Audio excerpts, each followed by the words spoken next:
Cette semaine, en fait, au moment où vous écoutez cet épisode-là, où cet épisode-là est en ligne, on est en plein cœur de la semaine québécoise du trouble développemental du langage. Donc, cette semaine-là, il y en a une à chaque année. C'est la 8e année qu'il y a la semaine québécoise du trouble développemental du langage. Ça a lieu du 20 au 27 octobre 2023. Donc, si vous êtes sensibilisé à cette cause-là, si vous suivez des orthophonistes en ligne et tout ça, vous allez probablement en entendre parler beaucoup et c'est tant mieux. C'est exactement l'objectif d'avoir une semaine pour sensibiliser les gens, parler de qu'est-ce que c'est le trouble développemental du langage. Donc, vendredi dernier, c'était la Journée internationale de sensibilisation sur le TDL qui était nommée cette année le TDL autour du monde. Donc, il y a plusieurs municipalités, il y a plusieurs villes qui ont, par exemple, qui ont éclairé des édifices aux couleurs du TDL qui est le mauve et jaune. Je ne sais pas si vous avez vu ça. Cette semaine, je vais vous parler du TDL. J'en ai déjà parlé dans d'autres épisodes. Je considère que c'est un sujet qui est très, très important et dont on a besoin de parler plus pour vraiment sensibiliser à qu'est-ce que ces difficultés-là, comment ça se manifeste dans la vie des personnes qui vivent avec un TDL. Bref, je vais parler un petit peu de ça. Donc, le TDL, OK, qu'est-ce que c'est? Ceux et celles peut-être qui ne sont pas au courant ou qui arrivent sur mon épisode de podcast et qui ne me suivent pas depuis un petit bout de temps. Le TDL, en fait, on peut le définir comme des difficultés langagières à exprimer ou à comprendre. Okay? C'est des difficultés qui ne sont pas uniquement reliées à l'apprentissage d'une langue, donc ce n'est pas en lien avec l'acquisition, par exemple, d'une langue seconde ou la faible exposition à une certaine langue. C'est des difficultés qui sont persistantes dans le temps malgré une stimulation qui est adéquate. Donc, même si on met tout en place pour aider, accompagner les personnes qui ont des défis langagiers, ils restent avec des défis au niveau de leur langage. C'est des difficultés qui ont un impact significatif dans le fonctionnement de la personne, donc dans la vie de tous les jours, dans les apprentissages scolaires, etc. Ils ne sont pas non plus reliés à une autre condition biomédicale. Donc, ils ne sont pas reliés à un syndrome, qui ne sont pas reliés à une déficience intellectuelle, qui ne sont pas reliés à un trouble dans le spectre de l'autisme, etc., ou qui ne sont pas non plus reliés à un accident, donc un traumatisme crânien, par exemple. Donc, c'est important de comprendre que les profils des personnes qui présentent un TDL sont très variables. Donc, avoir des difficultés au niveau du langage, ça peut... En fait, le langage est composé de plusieurs, on va dire, sphères ou catégories ou tout ça. Donc, je vais vous expliquer un petit peu ça. Et en fait, ce qui est important de comprendre, c'est que les difficultés langagières peuvent se manifester dans une de ces sphères-là ou dans plusieurs sphères du langage. Donc, au niveau du langage, qu'est-ce qu'on peut avoir comme sphère langagière ou comme profil de difficultés? C'est qu'on peut avoir, par exemple, des atteintes au niveau de la compréhension. Donc, des atteintes au niveau de la compréhension, ça peut vouloir dire de, par exemple, avoir du mal à comprendre certaines phrases qui sont plus complexes. Ça peut être d'avoir du mal à comprendre du vocabulaire qu'on n'utilise pas dans la vie de tous les jours, apprendre la signification de nouveaux mots de vocabulaire, le sens des mots. Donc, quand on apprend le sens des mots, ce qui va se passer, c'est qu'on doit associer un concept avec une forme sonore, une façon de produire le mot. Et donc, on va associer ces deux concepts-là ensemble et ensuite, on va être capable d'utiliser le mot. Donc, pour certaines personnes qui présentent un TDL, ça peut être plus compliqué. Donc, difficile d'associer le concept avec la production, avec la façon de dire le mot.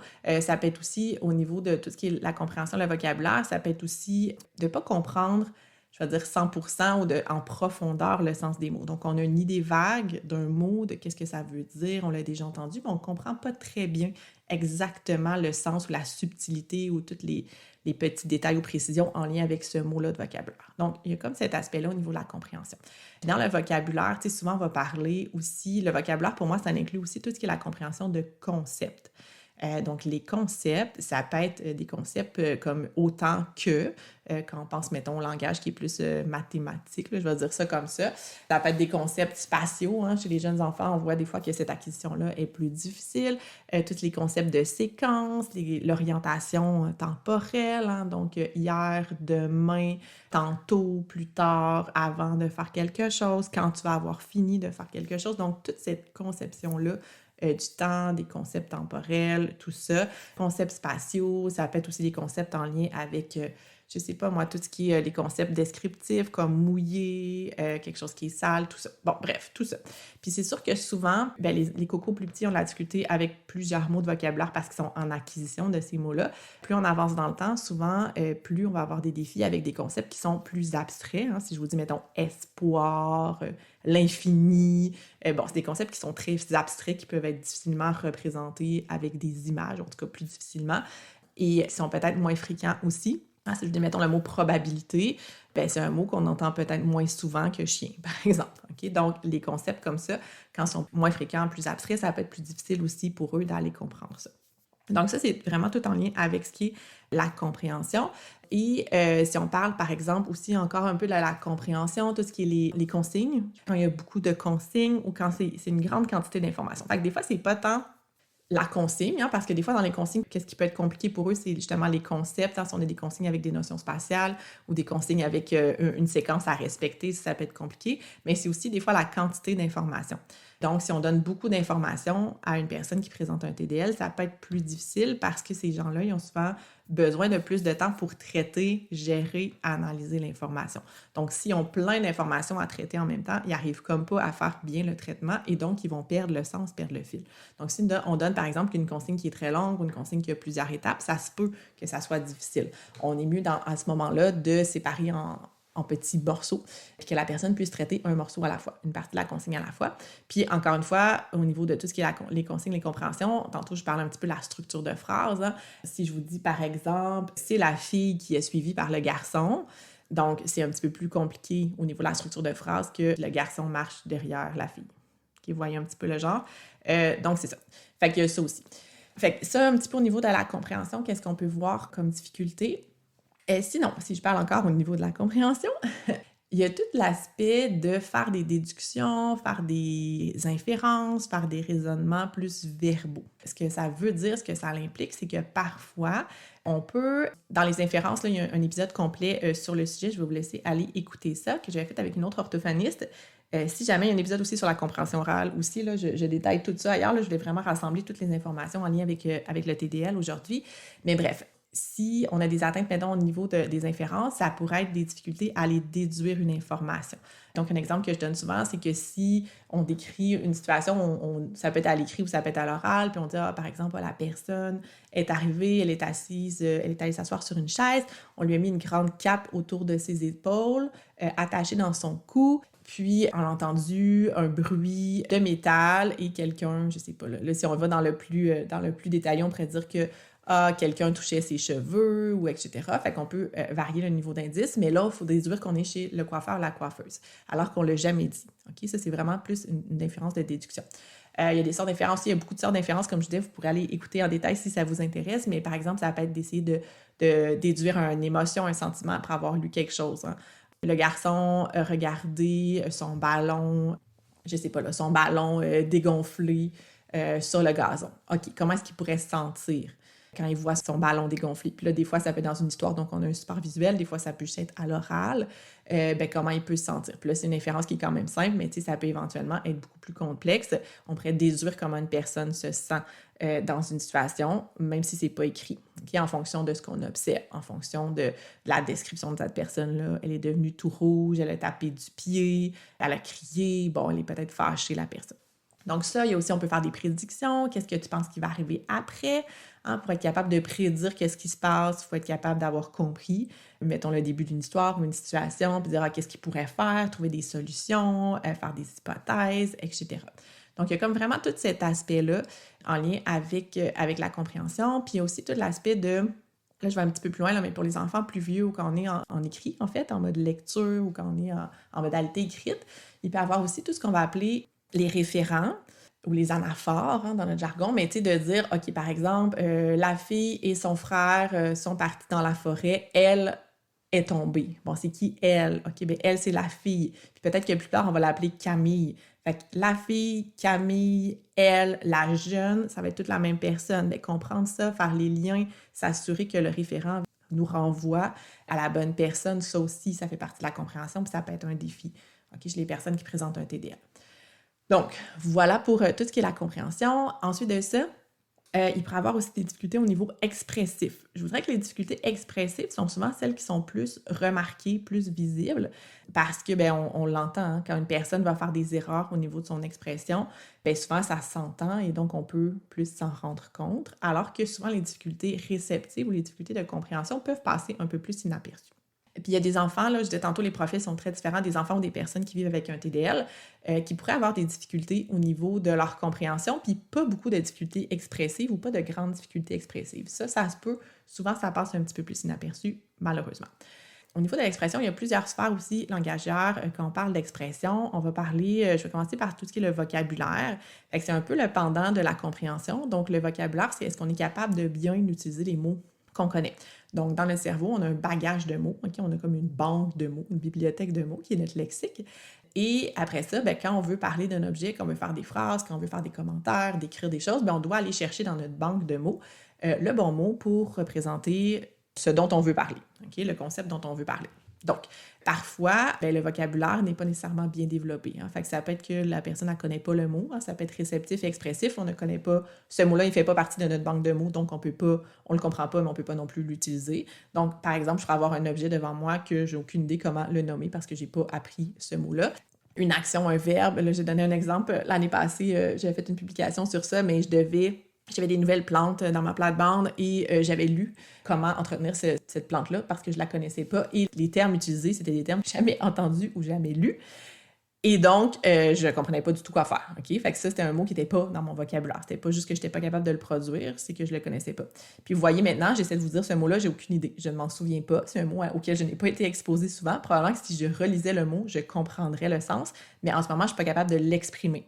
Donc, au niveau de mon vocabulaire expressif, il ne fait pas partie de mon vocabulaire expressif, mais si je relisais le texte sur cette plante-là, je voyais le mot-cri, probablement que je me souviendrais c'est quoi. Donc, il est enregistré dans mon lexique, mais ce n'est pas un mot que je peux produire. Okay? Donc, ici, c'est un peu la nuance. Par rapport à tout ce qui est le vocabulaire lexique, il y a des personnes aussi qui ont des difficultés d'accès lexical. Ça vient souvent avec les difficultés langagières, mais pas toujours non plus. Ça peut venir tout seul aussi. Des difficultés d'accès lexical, c'est des difficultés à aller chercher les mots quand on en a besoin. C'est plus complexe que ça. J'ai aussi un épisode de podcast complet là-dessus, mais c'est de dire, par exemple, quand je veux utiliser un mot précis, je veux dire que j'ai pris ma cuillère pour manger ma soupe, puis finalement, je vais dire, j'ai pris ma fourchette, puis là, on va faire, non, pas une fourchette, ma cuillère pour manger ma soupe. Donc, confondre des mots, aller dire des mots qui soit se ressemblent au niveau du sens, qui sont dans la même catégorie au niveau du sens, mais qui ne sont pas tout à fait le mot qu'on veut utiliser. Ça peut être aussi d'utiliser des mots qui se ressemblent au niveau des sons, mais qui n'ont pas le même sens. Hein, des mots qui sont proches au niveau phonétique, au niveau des sons. Quand on les produit, c'est des mots qui se ressemblent.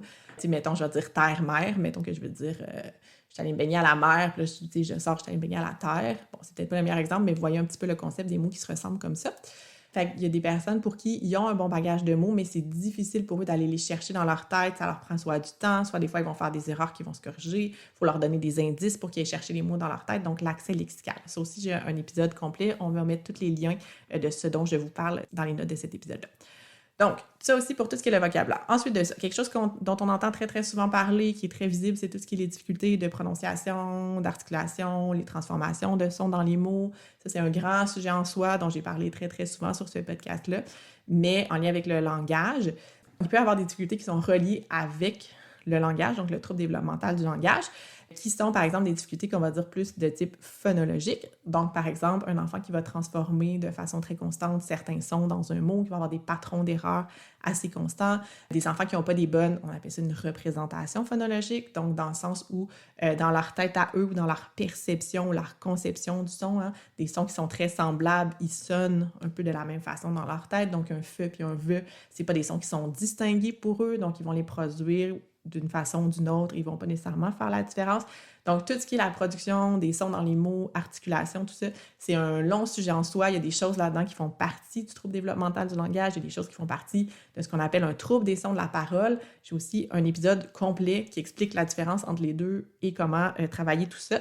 J'ai aussi d'ailleurs donné une formation très, très récemment, si vous êtes plus dans l'intervention, là, intervenante en développement du langage, éducatrice spécialisée, si vous travaillez avec ces jeunes-là, j'ai donné une formation sur la phonologie, l'articulation et j'explique exactement comment on peut aider un enfant avec ça quand c'est une difficulté qui vient plus de la phonologie du langage ou quand c'est plus vraiment au niveau un trouble des sons de la parole, plus d'un point de vue moteur, praxique, planification, organisation. Bref, Pour ceux qui savent, vont comprendre un petit peu où je m'en vais avec ça. Mais j'ai fait une formation complète là-dessus qui pourrait être vraiment pertinente. J'ai des parents qui ont suivi cette formation-là aussi. C'est quand même assez poussé comme concept, mais si vous êtes un parent qui est impliqué, qui avait vraiment un enfant qui a des difficultés au niveau de la production des sons qui durent dans le temps, puis que vous êtes déjà un petit peu outillé, ça pourrait être vraiment pertinent aussi pour vous. Donc, ça pour tout ce qui est les sons dans les mots. Ensuite de ça, il peut y avoir des difficultés au niveau de tout ce qui est la structure de phrase, qu'on va appeler la syntaxe, la morphosyntaxe.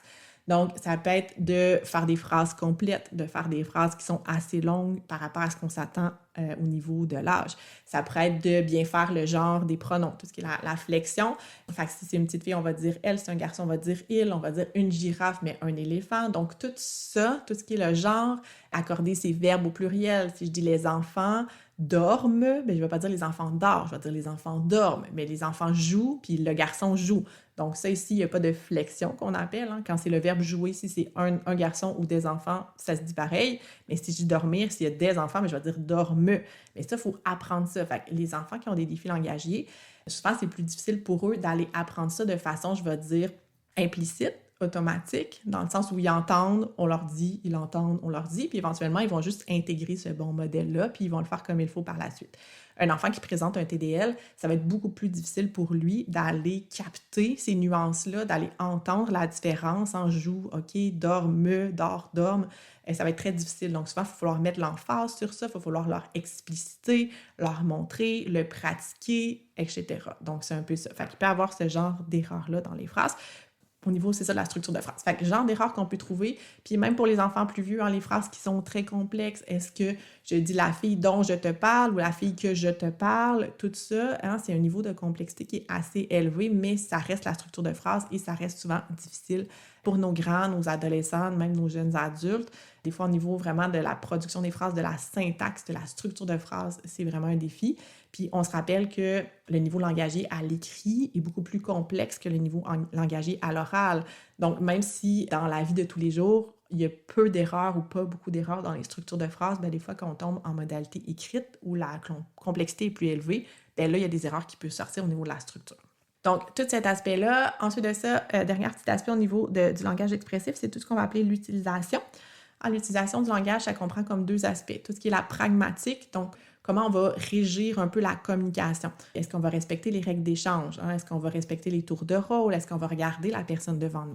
Est-ce qu'on est capable de s'adapter au contexte? Hein? C'est quoi le contexte dans lequel je parle? Est-ce que je suis à une soirée avec des amis ou je suis en train de faire une présentation devant ma classe? Donc, on doit adapter notre niveau langagier au contexte. On doit aussi s'adapter à la personne qui est devant nous. Est-ce que je parle à un jeune enfant ou je parle avec ma tante?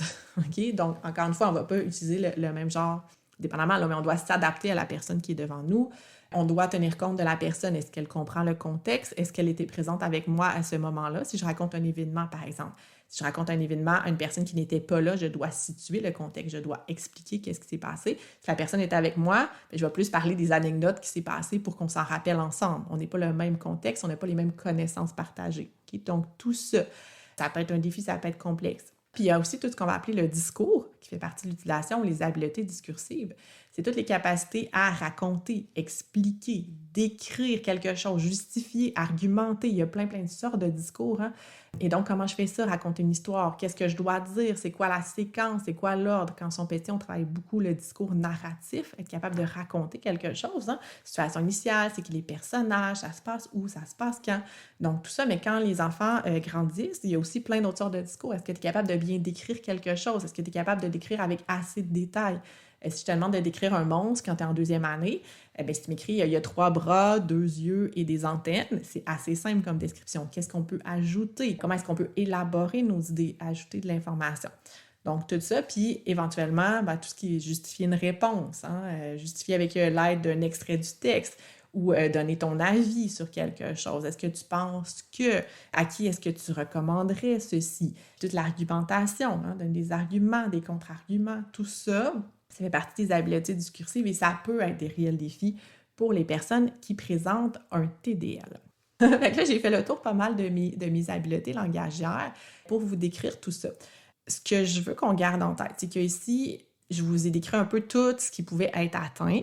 Comme je disais en début, les profils sont très variables selon les personnes. Donc, il y a des personnes qui vont avoir, tu sais, un exemple classique, c'est des personnes qui peuvent avoir plus de la difficulté avec les phrases, les sons dans les mots, mais qui comprennent très bien. Mais aussi des personnes qui vont comprendre moins bien, puis qui vont pas faire du tout d'erreurs de son dans les mots, très peu, puis que leurs phrases seront pas si pires que ça, mais qui vont avoir de la difficulté à comprendre, ils vont peut-être avoir de la difficulté avec les doubles sens, à s'adapter au contexte, tout ça. Donc, c'est très, très variable. On peut avoir des atteintes dans plusieurs sphères de langage, plus ou moins sévères dans chacune des sphères, etc. Donc, une personne qui a un TDL ne va pas ressembler à une autre personne qui a un TDL. OK? Ce que ça veut dire, le trouble développemental du langage, c'est des difficultés, soit au niveau réceptif ou soit au niveau expressif dans le langage et qui vont perdurer dans le temps. Puis comme j'ai dit au début, là, qui ont des impacts significatifs, qui ne sont pas reliés à d'autres causes. C'est ça que ça veut dire. Mais chaque personne est unique, chaque personne est différente et les défis de ces personnes-là vont être très variables. OK? Donc, c'est ça que je voulais vous dire. L'autre chose, en fait, j'ai aussi fait des épisodes de podcast sur l'impact des difficultés langagères dans le quotidien parce que là, je vous ai parlé, grosso modo, un petit peu de comment ça pouvait se manifester. Mais, tu sais, si vous voulez avoir plus d'informations à ce sujet-là, je vais laisser un lien. En fait, je suis en train de développer du contenu. Ça va se faire, je ne sais pas si ça va être sous une forme de conférence ou sous la forme d'un podcast. Donc, ça va être plus en forme vidéo, en forme seulement audio. Je réfléchis à ça. Je vais peut-être même vous demander de me l'indiquer dans le petit formulaire, mais si c'est quelque chose qui vous intéresse. J'ai donné récemment une conférence sur l'impact du TDL sur les apprentissages scolaires qui a été très, très populaire. On a atteint la capacité maximale de la salle. Donc, c'est une conférence que j'avais créée pour le groupe Les Petits Conseils. Donc, si vous ne suivez pas ce groupe-là, je vous invite aussi à aller les rejoindre. C'est un groupe Facebook privé qui a été mis en place par différentes associations qui travaillent avec les personnes qui présentent un TDL au travers le Québec. Donc, c'est un groupe Facebook, je vais mettre le lien aussi. La conférence n'est pas disponible en rediffusion, c'est vraiment quelque chose qui était offert en direct, mais j'ai vu l'intérêt qu'il y avait pour ce sujet-là et je vais donc essayer de trouver une façon de transmettre cette information-là dans un autre contexte ou bref, de voir comment je peux transmettre cette information-là. Donc, je vais laisser un petit formulaire. Si vous écoutez cet épisode-là au moment de sa sortie, ça va être un petit formulaire dans lequel vous allez pouvoir me laisser votre nom, votre courriel et quel format vous préférez pour que je vous informe quand je vais avoir mis tout ça en place. Si vous écoutez cet épisode-là plus tard dans le temps, probablement que le contenu va être déjà créé, puis à ce moment-là, je vais vous référer directement au contenu qui va être créé. Je mijote quelque chose là, pour parler de tout ça parce qu'il y a tout ce qui est les impacts scolaires, il y a aussi tout ce qui est les impacts plus au niveau social dans la vie de ces personnes-là, au niveau des interactions sociales, des relations avec les pairs et tout ça. Donc, il y a comme tout cet aspect-là aussi que je voudrais approfondir et développer. Bref, je prépare quelque chose dans cette optique-là. Donc voilà, j'espère que si vous ne connaissiez pas bien le trouble développemental du langage, ça vous donne une meilleure idée de ce que c'est, de comment ça peut se manifester dans la vie des gens, de à quoi ça peut ressembler, le profil et tout ça. Je trouve ça très, très important d'en parler. Je suis très contente qu'on soit en plein cœur de la Semaine québécoise du trouble développemental du langage parce qu'il va y avoir beaucoup de bruit autour de ce défi-là avec lequel plusieurs personnes vivent. Donc, quand on regarde un petit peu les statistiques, là, on sait que c'est à peu près 7% de la population qui vit avec un trouble développemental du langage. Donc, c'est vraiment beaucoup, 7% de la population. Environ, là, les statistiques, c'est des statistiques, hein, ça change toujours un peu avec le temps, mais il faut comprendre que quand on va mettre une condition de trouble développemental du langage, c'est une difficulté qui va rester pour toute la vie. Donc, quand on parle d'un trouble neurologique développemental, c'est de dire que c'est la façon dont notre cerveau fonctionne. Donc, même si les difficultés ne vont pas se manifester de la même façon, même s'il y a beaucoup de personnes qui ont un TDL qui vont arriver à vivre de façon très, très fonctionnelle hein, dans leur quotidien, ils vont avoir quand même des défis pour certains aspects pour toute leur vie. Donc, 7% de la population, c'est énorme. C'est énorme, puis c'est un trouble qui n'est pas assez connu, selon moi, dont on ne parle pas souvent. Il y a des personnes qui vivent avec un TDL qui ne le savent pas. Moi, j'évalue, j'en ai parlé quand même souvent, mais des fois, j'évalue des jeunes à la fin du secondaire ou même au cégep qui ont des difficultés langagères depuis longtemps. Et finalement, je vais mettre une conclusion de trouble développemental du langage chez des enfants qui ont toujours eu des défis, qui ont compensé, qui ont des stratégies, qui ont des super belles forces dans d'autres aspects cognitifs ou de leur développement et donc qui arrivent à vivre avec leur TDL de façon fonctionnelle, mais qu'il y a quand même des impacts, que ça leur demande beaucoup d'efforts, que ça leur demande plus de temps, que des fois, ils ont l'impression qu'ils sont moins bons, moins vite, moins intelligents que les autres personnes. Puis en fait, c'est juste qu'ils ont une difficulté au niveau de leur langage et qu'ils ne le savent pas. Donc, je pense que plus on va parler de ce trouble-là, moins on va voir ça dans le temps. J'espère. Donc, c'est ça. Donc, je vous invite, si vous avez écouté cet épisode-là puis que vous avez compris des choses ou si vous avez quelqu'un autour de vous qui vit avec un TDL, je vous invite à partager l'information, à partager les publications qui vont être faites cette semaine sur ce sujet-là. Soit partager mon podcast, soit partager, comme je vous dis là, si vous êtes présent sur les réseaux sociaux, il va y avoir plein de choses qui vont se passer cette semaine. L'autre chose, c'est que moi, je suis sur le conseil d'administration TDL Québec, Trouble développemental du langage Québec, le regroupement TDL Québec, en fait. Et il y a une super belle semaine de sensibilisation. Il va y avoir beaucoup de choses qui vont se passer. Donc, si vous écoutez ça sur le tard, vous pouvez aller rattraper ce que vous avez manqué, entre guillemets. Puis aussi, le regroupement Langage Québec, on fait des capsules vidéo. OK, on a produit des capsules vidéo. J'en ai déjà parlé dans un épisode antérieur. J'ai participé à la production de plusieurs capsules vidéo en lien avec le trouble développemental du langage. Des capsules qui sont plus courtes, si jamais vous voulez partager quelque chose de plus court. C'est des capsules d'à peu près 4-5 minutes qui sont en format vidéo aussi, qui vont être disponibles sur le site regroupementtdl.ca. Donc, les capsules vont être disponibles là. Ils vont être disponibles aussi sur YouTube. Je vais probablement mettre les liens moi-même dans cet épisode de podcast. Je vais en parler sur mes réseaux sociaux. C'est des capsules qui sont beaucoup plus courtes. Donc, si vous voulez juste sensibiliser les gens, j'invite aussi à partager ces capsules-là. Il va y avoir aussi des témoignages de personnes qui vivent avec un TDL, des adolescents, des adultes, des enfants, des parents. Les associations vont venir parler. Bref, c'est un super beau projet. Je suis très, très heureuse. J'ai vu les capsules. Elles ne sont pas encore sorties au moment où j'enregistre ceci, mais moi, j'ai eu la chance de les voir parce que j'ai participé. C'est vraiment fantastique le travail qu'ils ont fait. Ça va vraiment permettre de mettre en lumière, de mettre la lumière sur le TDL et que ça soit mieux connu. C'est pas mal ça que je voulais vous dire aujourd'hui. C'est déjà beaucoup de toute façon. Donc, je vous souhaite une super belle journée. Si vous avez des questions, des commentaires, n'hésitez pas à me faire signe. Je suis toujours présente et disponible pour vous répondre, soit par courriel ou sur mes réseaux sociaux. Bye bye!